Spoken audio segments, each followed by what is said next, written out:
Good afternoon, and welcome to the Center for Disaster Philanthropy webinar, FEMA and Philanthropy, How to Best Utilize Your Dollars and Avoid Duplication.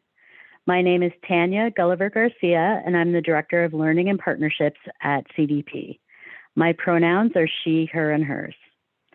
This webinar is co-sponsored by Council on Foundations, Giving Compass, and National Voluntary Organizations Active in Disasters. Just a few reminders before we get started.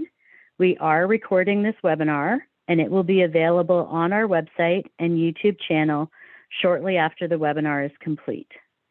While you can access Zoom-created captions today, we will have more accurate captions in the recording. You can submit questions at any time using the Q&A box, and we will answer them at the end of the panel presentation. If you're on Twitter, please join the conversation using the hashtag CDP4Recovery. That's the letters CDP, the number 4, and recovery. At the end of the webinar, there will be a short survey. Please complete this to help us improve our webinar offerings. CDP starts all of its webinars with a land acknowledgement to recognize the original stewards of the land where we live and work. I've spent most of my life in Treaty 13 territory, known in English as Toronto. I now live in Bulbancha, the place of many tongues, known in English as New Orleans, Louisiana. Bulbancha served as a major pre-colonial trade hub for the region and is home to more than 40 indigenous nations, including the Chitimacha, the Choctaw, the Acapishak, the Caddo, the Homa, Tunica, and Natchez nations. CDP acknowledges that indigenous peoples have been displaced and disenfranchised from the land by the socioeconomic and cultural disaster of colonialism, as well as environmental disasters. Despite centuries of theft and violence, this still is and always will be indigenous land. Indigenous peoples are still here today, demonstrating innumerable talents and gifts amid continued oppression and colonialism. We honor their elders, past and present, as well as future generations. Miigwech. Now it's my honor to introduce our special guests from the Federal Emergency Management Agency, more often called FEMA. This is a webinar topic I have wanted CDP to tackle for some time, and I'm so looking forward to the information they'll share with us. Jerilee Bennett is the Director of FEMA's Interagency Coordination Division within the Recovery Directorate. She currently oversees the Recovery Support Function Leadership Group and the Interagency Recovery Coordination Field Cadre and Operations. She has supported an array of disaster assistance operations from both headquarters and field offices, and she previously managed the Hazard Mitigation Grant Program and was responsible for leading the initial development and implementation of the National National Disaster Recovery Framework. Myra Sherd is a Federal Coordinating Officer for FEMA Region 4, Atlanta, Georgia.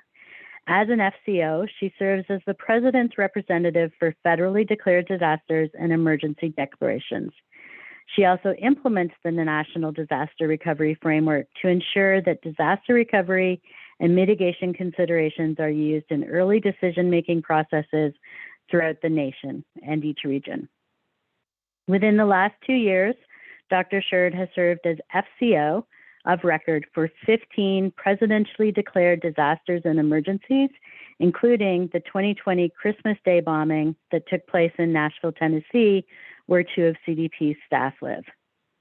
Welcome to both of you, and thank you for taking the time to share your expertise with us. And I'm just going to turn the mic over to both of you and let you start.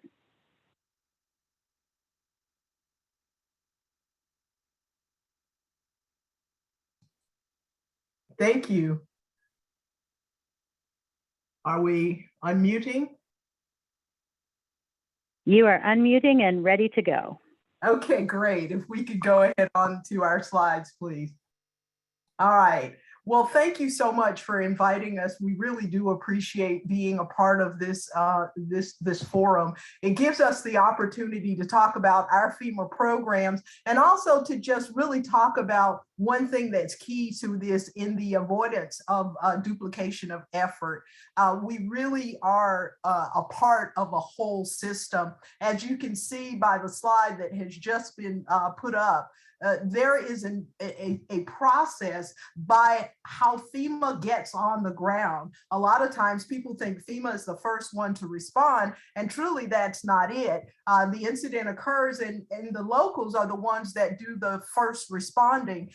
Federal resources may come on the ground if there's an indication that this is going to be overwhelming from the very beginning. But the local responders, they go on, they arrive on the scene, and at that point, they activate their local emergency operations center. And so at that point, they determine, are they about to be overwhelmed with what is before them? And then they request mutual aid and state assistance. The governor, after there is a request that comes from the local, the governor then opens the EOC on the state level. That's activated. And there, again, another assessment. Is this going to overwhelm the state? The state may request interstate mutual aid, or they may request a presidential declaration.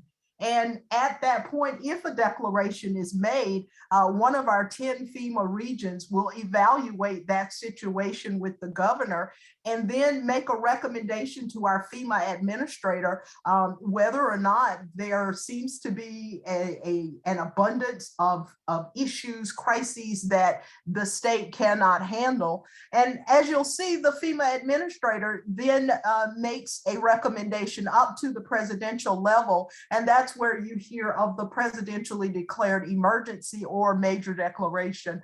An emergency declaration is limited, most often very quickly decided upon, and it is something that will allow for folks to be able to do emergency response to buildings, shoring up buildings, making them safer, debris removal, those types of things that will limit loss of life. So those are the types of things that are an emergency, and the major disaster declaration is at that point when we start to reimburse for permanent work or permanent disaster types of things, or for individual assistance. And I'll get on into that in a little bit. But this goes up to where we were talking about the national response and recovery frameworks being implemented. In the response side of it, we will have other partners that come in from emergency support functions that come from some of our other federal partners, and some also from some of the non-governmentals may be supporting. And as you see, it goes up to resources starting to deploy. So folks don't come on the ground until we start to see exactly what is needed on the ground. And then we get to that point where we have that joint field office. And the joint field office is where our state counterpart, federal counterparts, defense counterparts, and some of our non-governmental partners will come together in decision making and having that unified command. If you will, please, next slide. Okay, so with the types of FEMA assistance that I mentioned earlier, we have individual assistance, public assistance, and hazard mitigation that are from our Stafford Act programs. And the Stafford Act is the one that you most often hear people talking about in terms of FEMA's delivery. So FEMA, in terms of individual assistance, after a major declaration, and remember I talked about this being two different types, the emergency or major, you can only get individual assistance if a major declaration is, if a major has been declared. And under individual assistance, we provide to individuals and households funding to repair or replace their primary residence. It helps with temporary housing, alternate housing, personal property, and then there's some other eligible disaster-related expenses. And that's on the individual side.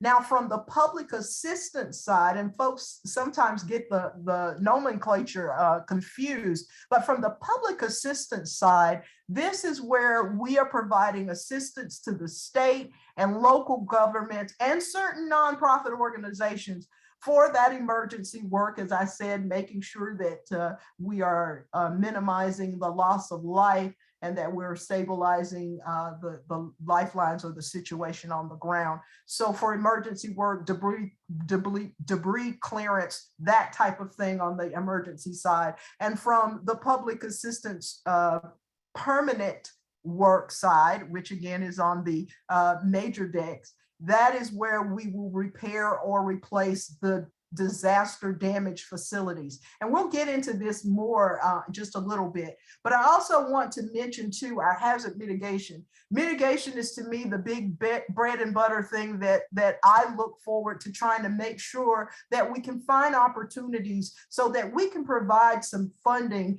to support some cost-effective measures to prevent or reduce long-term risk to life and property from hazards. That's super big for me in terms of the mitigation dollars. So we definitely try to work on making sure that we get that money out there. Next slide, please. So the big thing that most people try to figure out is, you know, who's on first and who's on second, who's on third. The sequence for our individual assistance, if there is a major disaster declared, then individuals should first seek out their voluntary organizations. Those are the places where they can go for emergency food, shelter, clothing, medical needs. They can go for cleanups and muck outs and that type of thing. But the second thing that they should look into is the insurance. And that's where they have their homeowners, renters, all of those types of insurances that may be able to provide them some additional resources.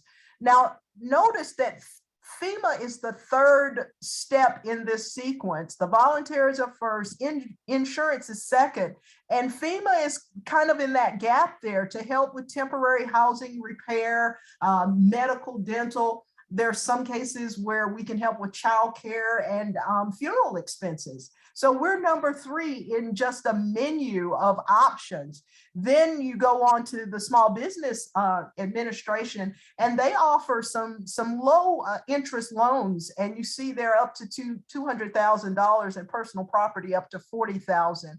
There are other FEMA programs out there, personal property, moving and storage, some transportation, as you can see. But then this cycles right back down to the voluntary organizations, the long-term disasters related groups. And so those are the long-term recovery groups, and they are looking at long-term disaster related unmet needs. And so it is right back to that locally led disaster recovery. So next slide, please. As I mentioned, SBA has these low interest, long-term disaster loans, and they make loans to businesses of all sizes and private nonprofit organizations.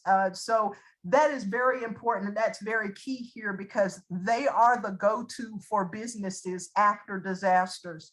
And then SBA also makes loans to homeowners and renters to help in that repair and replacement, as we were talking about earlier. The good news also is they have an economic injury disaster loans for businesses, and SBA is one of our strongest go-to partners in disaster recovery. Next slide, please. So FEMA public assistance, as I talked to you a little bit earlier, the public assistance grants are funded by FEMA, but they're administered by the state emergency management agencies. So we're the money behind it, and the state administers the funding. And these grants are for the state, local, and tribal organizations and certain nonprofits that can make repairs to the utilities, buildings, roads, bridges, water, wastewater systems, other infrastructure that is damaged by declared disaster events. Now, the PA grants are also for emergency protective measures to address immediate threats to life and safety and health. But to be eligible, there's something very key here that I want you to understand, is that a private nonprofit must be legally responsible for ownership, the maintenance and operation of the eligible facility. So we have to go through some things talking about, is the facility eligible? Is the work eligible? We know the nonprofit is probably eligible, but we've got to line all of those up. And we've got to make sure that it's providing critical services, accessible to the public. And we've got to make sure that it is also providing an essential social service. So if you could go to the next slide, please. Talking about the private nonprofits, they are eligible for debris removal, and it's limited again to that which is associated with the eligible facility, and eligible emergency protective measures. And again, FEMA does not provide funding for PMPs for the costs of associated with emergency services such as sheltering, feeding, and other types of service, unless those services were performed at the request or certified by a legally responsible governmental entity. And I know we've had that question a number of times come up where people have gone out and they've done these benevolent things, and then all of a sudden that is not going to be reimbursable. So we want to make sure folks get that. Real quick here, but I know if you could, next slide, I do want to point out that we have hazard mitigation that is very important to us.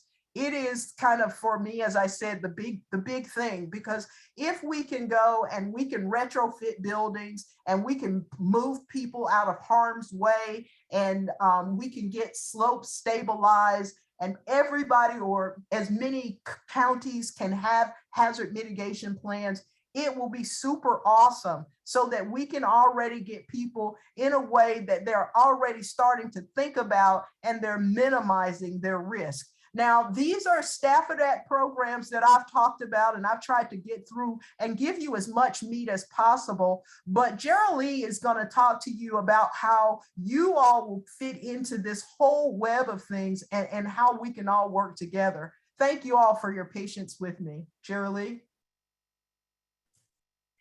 Thank you, Myra. I want to take a moment here at the beginning to just mention how much both Myra and I really appreciate the opportunity that the Center, the Council on Foundations, Giving Compass, and the National Voluntary Organizations Active in Disaster have provided for us to have this discussion with you today. Since late 2011, FEMA and its interagency partners have been coordinating under the National Disaster Recovery Framework for disaster recovery assistance. Before that, we had the National Response Framework, which attempted to look at the full continuum of support, but we really, after Hurricane Katrina, a lot of the partners came together and said, you know, we need a more concerted focus on disaster recovery. So the framework provides guiding principles and basic concepts so that all the partners can work together and understand how they can best bring their resources to the table and avoid duplication.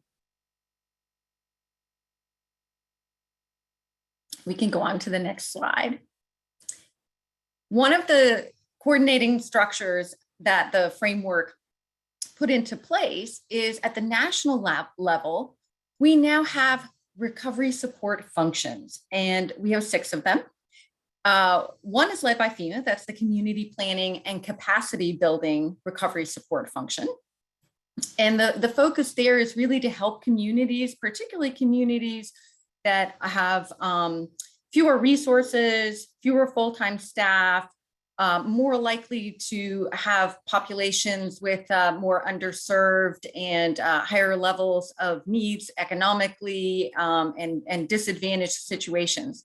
So the community planning and capacity building recovery support function includes the Department of Housing and Urban Development, the Environmental Protection Agency, the U.S. Department of Agriculture, and others. They bring together technical assistance resources to help those communities to manage recovery with more support. The economic recovery support function is led by the Economic Development Administration under the Department of Commerce, and their goal is to promote a more sustainable, diversified, and resilient economy through the recovery efforts. The Health and Social Services Recovery Support Function is led by the Department of Health and Human Services. And the effort there is to bring together resources to support sustainable and resilient health, education, and social services systems.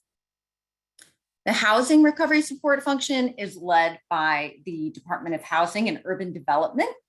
And a couple of key partners there are the U.S. Department of Agriculture, also the Veterans Administration, and the U.S. The U.S. Small Business Administration, which all bring housing resources to the table. The Infrastructure Systems Recovery Support Function focuses on looking at the holistic restoration of modernized, hardened, and resilient infrastructure systems, roads, bridges, public service buildings. The natural and cultural, and I think I might have forgotten to mention that that one, the infrastructure systems, is led by the U.S. Army Corps of Engineers. The Natural and Cultural Resources RSF, Recovery Support Function, is led by the Department of Interior and includes also the U.S. Environmental Protection Agency, U.S. Department of Agriculture, and others. Again, they're focusing on restoring and preserving risk-resistant and resilient natural and cultural systems and resources. We can go on to the next slide. Thank you. I wanted to share one example, particularly because the Center for Disaster Philanthropy is one of the private nonprofit member agencies of the Heritage Emergency National Task Force.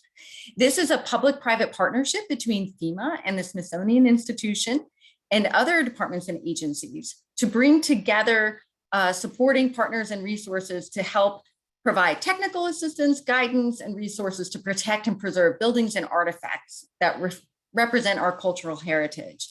Within the recovery support function structure that I mentioned a moment ago, they are also part of the natural and cultural resources recovery support function.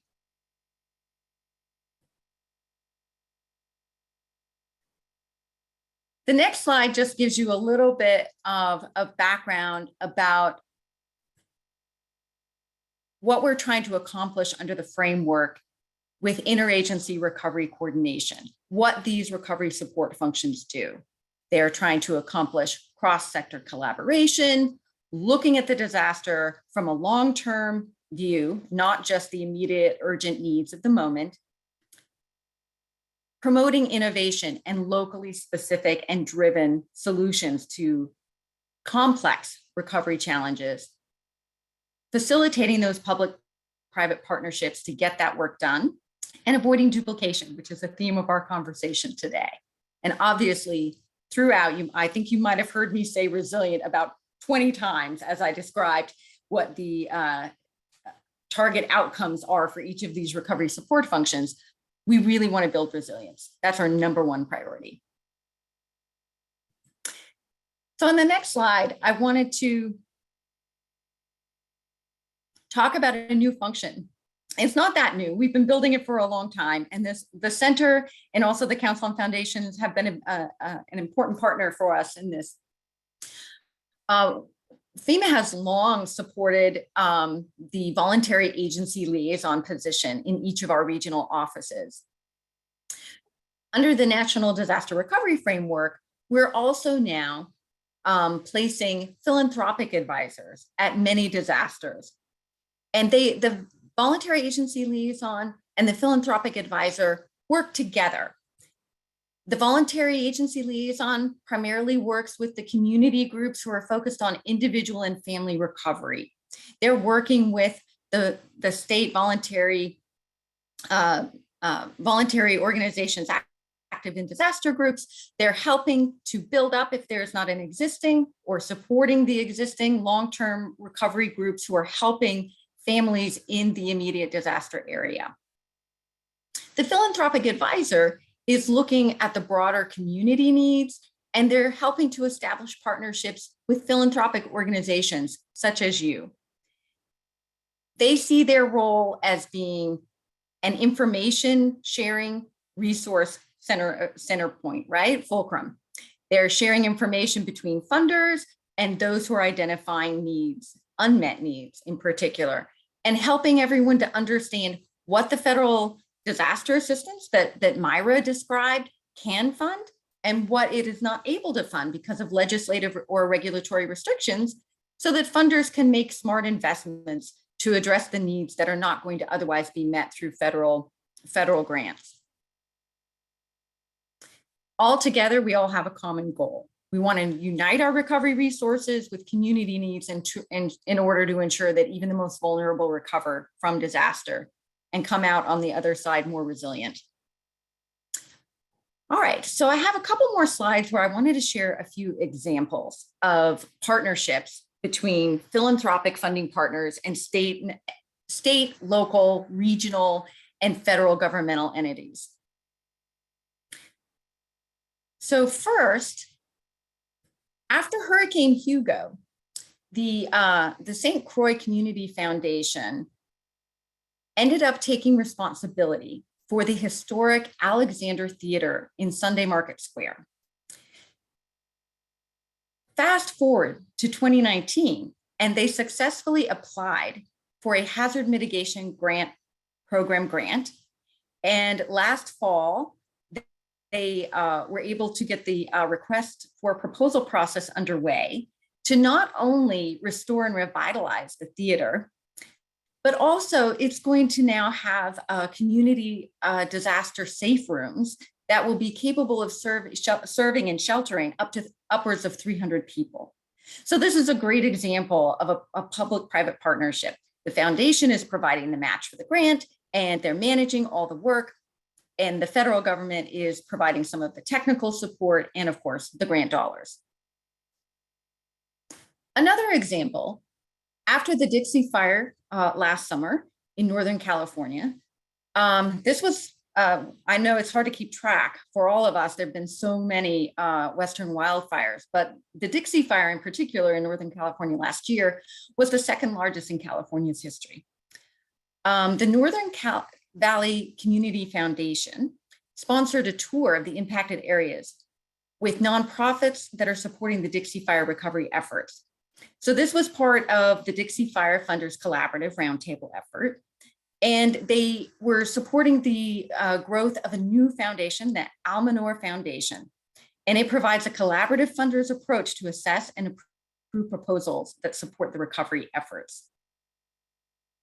I think the funders tour concept is one that is also under development to potentially be used in some of the states that have been affected by tornadoes in December of last year. So more positive rippling effects from these efforts. On the next slide, I wanted to tell you about two more examples. After the 2019 Memorial Day tornado in the Miami Valley of Ohio, the Dayton Foundation partnered with the Miami Valley Regional Planning Commission, Montgomery County, and other local organizations to form a disaster recovery leadership board. The EDA funded a full-time local disaster recovery manager, and the Dayton Foundation provided the match. The Miami Valley Regional Planning Commission is hosting the employee and also providing other staff support to convene local, state, and federal leaders on a routine basis to discuss unmet needs, funding resources available, challenges that need to be addressed, and just generally making sure that the planning and all the permitting and inspection requirements are coordinated across all the partners. They're also working closely with the Miami Valley Long-Term Recovery Committee, which is focused on the individual and family unmet needs requirements. So altogether, this group is bringing all those not disparate, but all the different partners together to coordinate their assistance. Another example is the West Virginia Bridge Project. This is a well-known award-winning project that the West Virginia Voluntary Organizations Active in Disaster has sponsored and has been very successful. There were back-to-back flooding events in 2015 and 2016 in the hills of West Virginia. And those flooding events destroyed over 300 private bridges, and it left many West Virginia families without safe access to their homes. A lot of them were parking across the stream and walking through the stream bed to get home, or parking at neighbors' homes and walking a long way around in order to get home for months and months. So the West Virginia Voluntary Organizations Active in Disaster, they organized the project. They worked very closely with the Mennonite Disaster Services and other nonprofit groups, and also brought in private engineering and other groups, resources to help pay for some of the materials and the engineering work. All in all, I think I believe that they've already built over 112 bridges. And the largest bridge is 310 feet long and serves 17 families. So this is no small undertaking.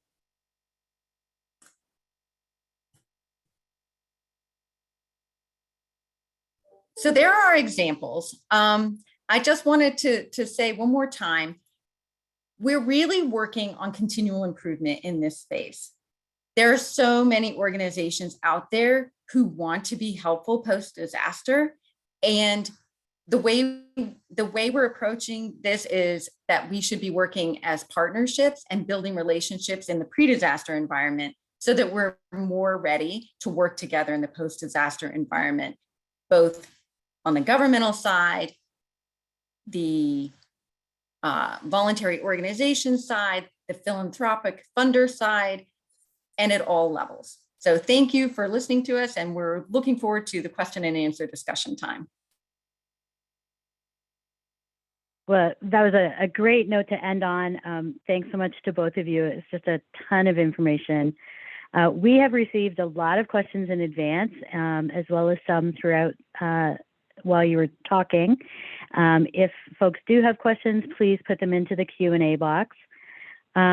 And I'm going to start with one, Myra, for you that came up for me. I'll take moderator prerogative here. You mentioned that for nonprofits, if they wanted to be reimbursed through public assistance, that they had to have been directed to provide a service or asked to provide a service by the emergency management entity in their community. How should funders and even for the NGOs on the call go about building those connections ahead of time? Because I'm sure it's a lot easier to do that when there's not, a storm brewing or something has just happened. I think that starts where we're intentional about the planning and the expectations of recovery. So that's part of the preparedness initiative, first of all, is to start building those relationships and talking about what the capabilities are of all of the different types of organizations. And to get to that point where it is the folks can come together and have MOUs with the emergency management, when they're the blue sky times, so that those relationships can be solidified at that time. They can also, if it is something that they want to make sure that they are considered, again, the MOU is the best thing, but I would also, as someone just posted, the blue sky planning is vital to disaster services. Just go ahead and start making the relationships with all of the entities that are important to this. Great, thank you. Jerry, we talked a lot throughout this presentation about federally declared disasters. But obviously there's a lot of disasters that happen every year where there's not a declaration. So what are some of those best practices for engaging with philanthropic organizations when there isn't a federal disaster? Right, that's a good question. I think the main thing, as we said before, is to build partnerships in advance during peacetime when things are a little quiet, or, we all find that after the last disaster is often when we have everyone's attention, to build those partnerships, but to keep going and not just close up shop when some of the bigger projects are done. Keep up with the monthly or quarterly calls and convene the partners together so that as people and leaders turn over in the organizations, you get to know who the new leader is in a particular organization, and you still have their contact information. Philanthropic and voluntary organizations are especially important in those situations where we don't meet the requirements for a federal major disaster declaration, but there's still a lot of other federal resources available. And a lot of states know that they can still work with FEMA. FEMA will still have a voluntary agency liaison and a community planning and capacity building recovery support function coordinator in their region who they can talk to about what kind of resources are available. And we have put a resource library, a recovery and resilience resource library on FEMA.gov that provides an easy search for all sorts of federal grants that are available year round or under special appropriations. Thank you. One of the questions that has come in today is, the Dixie Fire got a declaration, the Caldor Fire didn't. And I think people would love to know, what are the parameters when FEMA decides to make a declaration? Maybe Myra, if you want to tackle that based on that chart at the beginning. What are you looking for when you go out into a community? Well, so first, let me just throw out there that the president makes that disaster declaration for the majors. We participate in joint preliminary damage assessments with the state and the locals. So in terms of parameters, we're really looking at the damages, what has been destroyed, and what does the local public assistance side of it, let's say, for example, what do they have to replace? What bridges have been destroyed? What's the infrastructure that's been destroyed there? What's the amount of debris? So that's what is key to just getting the basic data sets together so that as we go back, the region will have that information to make that recommendation to the administrator. From the individual assistance side of it, again, it's looking at what are the damages and how much damage is there, and it is based on kind of the per capita for that state. Great, thank you. And a question that has come up while I have you, Myra, a few times is about the software. What kind of software does FEMA use? Is it WebEOC? And does this existing software of any sort get in the way of your job? So I'm just going to answer this just from a Myra Sherd standpoint. It is WebEOC. That is the predominant way of getting our information. And the answer is simply for us is no, it doesn't get in the way at this particular moment. And Jerry Lee, you might have something else that you want to add. Well, I think obviously we want to be careful to not, promote any particular business venture. But, I think FEMA in particular really does try to keep up with trends. We make good use of social media information and newer software. So it's really a constantly evolving situation where we're trying to learn from best practices and state and local partners and incorporate those tools that might be useful for us as well. Thank you. There's a few questions that have come in about SBA. So one of them is around, has SBA discussed increasing the loan limits, especially because of the increased cost of materials and supplies? Another one was, does SBA ever forgive a loan? Are they ever forgivable loans? And I'm not sure who wants to tackle that. If one of you wants to jump in, that would be great.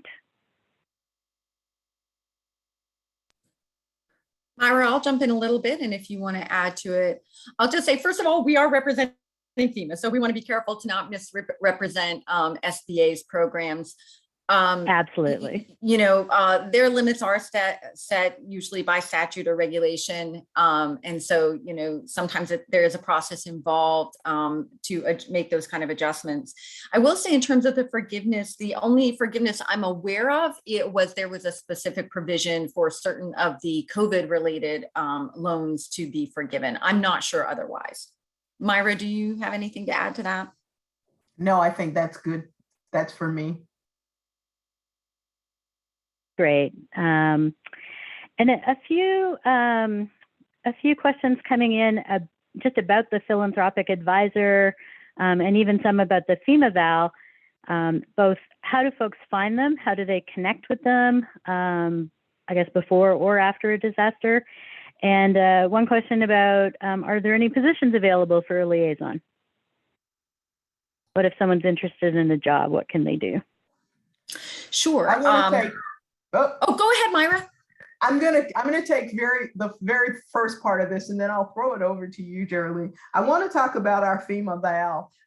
For me right now, I have operations, and the FEMA VALs actually are out in the field, and they should be trying to make contacts with folks on the local level. Our FEMA site has a list of all the regional VALs so that individuals can get in contact with from a regional level. But during or after a disaster, our VALs connect with the communities. They normally are seeking out the long-term recovery groups, helping them to get established. So that is one of the ways that our VAL is active. And I'm just tooting the horn of our VAL because she has been out there with all of the groups and working with our disability integration advisor as well. So I'll throw it over to you, Geraldine. Sure thing. Most positions at FEMA do get advertised on USA Jobs. So I think that's a good place to check and see what positions are out for hiring. And then also, if you look at FEMA's website, I think there is information for people who are seeking positions. Awesome. And we will make a note to include a link to the site that includes the list of VALs so that folks can have that. We will be sending, I know there's been a lot of questions, we'll be sending out the recording, a link to the recording, as well as the slide deck next week. So we will include that on the page as well when we send it or in the email. Myra, I'm going to come to you with some questions that were submitted in advance, and I think they can be kind of lumped together. You touched on it a little bit, but what is the average amount of funding that a homeowner would get? When would they get that after a disaster? How long does it take to go through the process? What about home insurance? Does that mean they won't get it? You know, I think a lot of foundations are providing guidance to both individuals who call them as well as their community, and these would be some helpful basics for them. Sure. So we'll start out by saying if people have insurance, that if you look at the little slide that we put up there in terms of sequencing, they should go to their insurance, but that does not preclude them from registering with FEMA. As soon as a major disaster is declared, folks can go ahead and call our 1-800 number. They can register online and they can start qualifying immediately for services. We can usually get funding into their hands within 3 to 4 days. And when we talk about what's the average funding, that's a tricky question because certain geographic locations like rural Tennessee, they'll have a much smaller population. The need may be much smaller or dependent upon, you know, kind of the population and the density. So all of that plays into the part about the average amount that a person could receive. How did I do with that one? That was great. Could you maybe touch on the Max grant? Because I think it's important for funders to understand that FEMA is there to help, but they're not going to solve. Right. They're not able to bring people back to where they were before. Yes, and I think our max grant now is at 39,000. I have to make sure of the exact dollar amount on that. But what we will do is there is a maximum amount of money that we can provide to an individual for their repair or their replacement. So we do say that we do not make a person whole. We can support them in terms of personal property restoration and as a temporary bridge into getting back into long-term solutions. But what FEMA does is not, it is not meant to make an individual whole. Yeah, I'll just add to Thank that, you. And you see that 37.9, I'm sorry, I said 39, 37.9. And we Perfect. and thank you for saying that there are rare occasions, but we do get those. My last disasters, I've had max grants, a few max grants to come in. And I just wanted to add that, you know, it is true that it does vary by geography and the type of incident that occurred, but the average grants are often well below $8,000. So between the max grant limit and the other, you know, designated program, the program parameters in the Stafford Act, it is not something that can make people whole. And we really do look to that overarching community support to help people recover. Thank you. And oh, go ahead, Mara. I'm sorry. I just saw someone post up about USDA having programs. And I really do want to tout that partnership that we work when we work with folks like USDA. We've had some very, very successful interactions recently where we've been dealing with some housing scenarios. And one of the things that we find is that some folks are qualifying for USDA programs. And that is another resource, another part of that menu that will help in that recovery. I mean, once we stack on what we can do as FEMA, what a USDA might be able to do, what the long-term recovery group might be able to do, then we can see that we really can, you know, make an individual closer to that whole instead of just looking at FEMA to do that. Absolutely. And if folks want to go into our videos from last year, our webinars from last year, the Rural Issues webinar explored just the huge number of departments at state and federal levels that are involved in restoring communities and individuals, families after disasters. And we had a big list in there that I think might be of interest to folks. Jerry Lee, I'm going to come to you with two questions that have come in today, because I think they're linked well together. So one is a lot of the examples you provided are about philanthropic funding after a disaster. So how should funders think about funding emergency preparedness, hazard mitigation? I know there was a question as well about, you know, could they fund services before, not necessarily that would be reimbursed, but services that could support communities to do their planning and that kind of thing. And then the second one that is linked is, you know, the time frame that FEMA is going to be there and when each program would roll out, so that funders know what the gaps are, but when the gaps are. You know, how long does it take for disaster case management, and what should funders be looking at before and after that, as an example?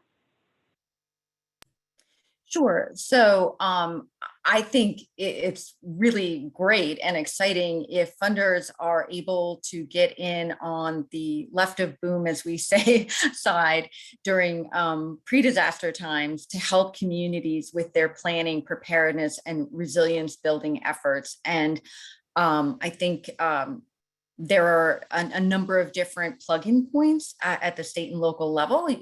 They can reach out to the state emergency management offices, but also to the state national voluntary organizations active in disaster I said state national, but I meant the state voluntary organizations active in disaster as a point of contact to make connections. If there is an existing from a previous disaster planning organization, the Regional Planning Commission is another good connecting point, because they're usually working with a lot of smaller communities or rural entities in the area. So there are a lot of potential ways entry points for funders who want to help during that resilience phase. And there is a great need, really, to help get particularly the communities that have less in the way of full-time staff and resources. We are right now in a time where there are a lot of resources out there because of the COVID recovery. Congress did appropriate a lot of supplemental resources through the Department of Treasury, through the Department of Housing and Urban Development, through the Health and Human Services Department, through Economic Development Administration. They're all out there helping communities with resilience building as part of the recovery from COVID. So there's a lot of activity going on right now, and it's a good time, I think, to connect with those communities who are already thinking about recovery and resilience and give them that extra boost. All right, so your second question, Great. if you could remind me, is the timing, right? So the timing of the gaps. The timing so that people know where to fill gaps. Yeah, I think, there are needs from the moment the disaster hits, right? And we kind of look at disasters sometimes a little bit from a zoned perspective.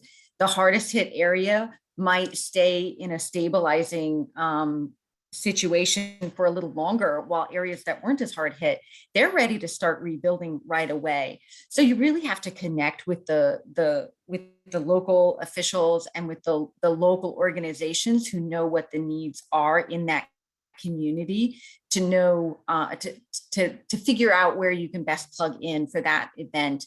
Some of the programs do take a little time to come online. And so I think talking to the local officials about what's available, talking to the state VOAD organizations and leaders who have worked disasters in that area before to understand, hey, is case management work going to be useful here while the federal support for case management comes online? I don't think I can give you specific timelines because it varies so much. Myra, do you want to add anything to that? No, Geraldine, I think you covered that very well. Yeah, there's no similarity between any disasters, right? Myra, one for you that kind of, I guess, can build on gaps too is, what are the things that FEMA can't fund and that private funders should therefore prioritize for their funding? This is an opinion. Well, first of all, things that we can't fund, we can't fund match for certain projects. We can't fund that. And we can't fund like the local disaster recovery manager, which is critical for recovery. So those are the types of things that would be definite things to look at. And again, when we talked about the types of things that we're funding, we are funding things that are most disaster related. And so there are mitigation efforts that can be in areas that have not yet been designated. We're working only with Stafford Act in what I'm talking about, or what we've been talking about, but there are other types of things where we can't touch it. If it hasn't been declared, we can't touch it. So, there are those types of things that I would say folks need to look at. Yeah, and I should add there that one of the reasons that we have established this philanthropic advisor position alongside the voluntary agency liaison is to help with these communication and information sharing points about the timing, the gaps, what FEMA is not able to fund through the Stafford Act programs, and therefore might be an unmet need if another federal agency program can't assist. For sure. And Geraldine, I'm going to give you one last question and then we're going to start our wrap up. which is community foundations, which we work a lot with, are uniquely positioned to support their communities after a disaster, but they can't give to individuals. They can't fundraise for individuals. So what is the role that community foundations could play during these critical moments?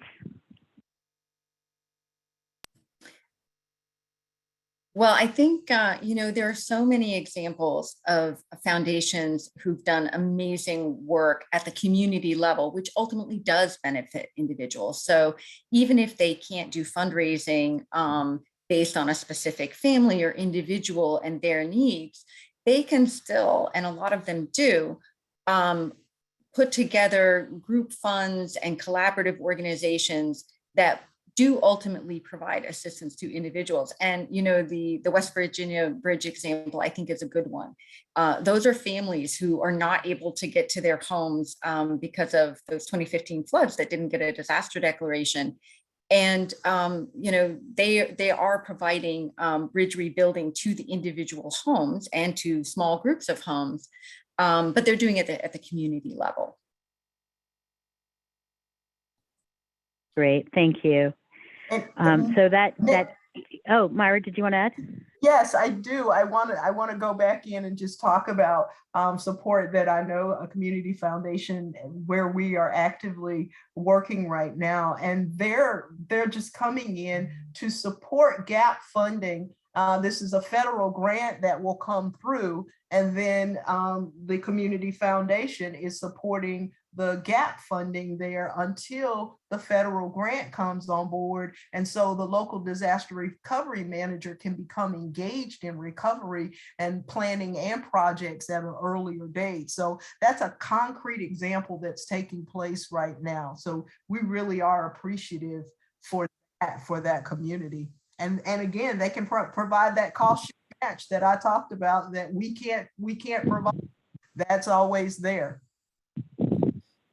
That's a good point. And I really forgot to idea. mention, oh, sorry, Tanya. I forgot to mention that some of that community work is often by funding local nonprofits in the area who can then help individuals and families directly. Absolutely. And that's something that we do at CDP as well. And so I want to just provide a few takeaways, a few thoughts for our conversation, things that folks can do. So learn more about all of these federal agencies that Myra and Jiggerly have talked about today. FEMA is not the only organization involved in recovery, as they said, but also don't forget about your state, municipal, or tribal emergency coordination offices. Jim Garrett pointed out in the chat that there are state valves as well. He was on our last webinar last year about the tornadoes in Kentucky. So build those contacts and connections in blue skies, not in the middle of a disaster. It's just going to serve you so well. And then build the connections with your local FEMA valves and with the philanthropic advisors after a disaster. Having a relationship with them, as you two have shared, is just going to be so critical to knowing what you can do and how best to do it. There are regular FEMA calls. There are regular trainings and coordination calls. Find the ones in your area that suit your interest, needs, and location. Connect with your state or your local voluntary organizations active in disasters and find out when they meet. That familiarity, and I know there's a trend through these three comments, but it is so critical to think about what you can do in the blue sky time. And then CDP is also here for you. We have so many resources, including our funds that are donated to disaster philanthropy, but our issue insights provide a 101 introductory look at disasters and responses. When there is a major disaster, the disaster profile provides information about the impact and the needs of the community so philanthropy knows how to help. There's a monthly newsletter, there's blogs. We have a weekly What We're Watching blog that highlights the disasters around the world. And as staff, we're always here, or if you need more in-depth assistance, there's consulting services. And then, we also have our playbook. This disaster philanthropy playbook is designed for especially place-based funders who want to learn more about what they can do. And you can find the playbook at disasterplaybook.org. And then our next webinar is already underway in planning. We're gonna move globally with the next one. If you want to go to the next slide, please. Complex humanitarian emergencies where crisis, conflict, climate, and COVID-19 meet. And that will be on Thursday, March 10th at 2 p.m. Eastern. So please join us then, register for that, and then take a moment to complete our post-webinar survey so we know what you would like us to be covering. Thanks to our co-sponsors, Council on Foundations, Giving Compass, and National VOAD. Thanks to Jerilee and Myra for taking time. I have learned so much more in this webinar. And if anyone has any questions, you're welcome to reach out to me at tanya.gulliver-garcia@disasterphilanthropy.org. Have a great afternoon, everyone. Thanks for joining us.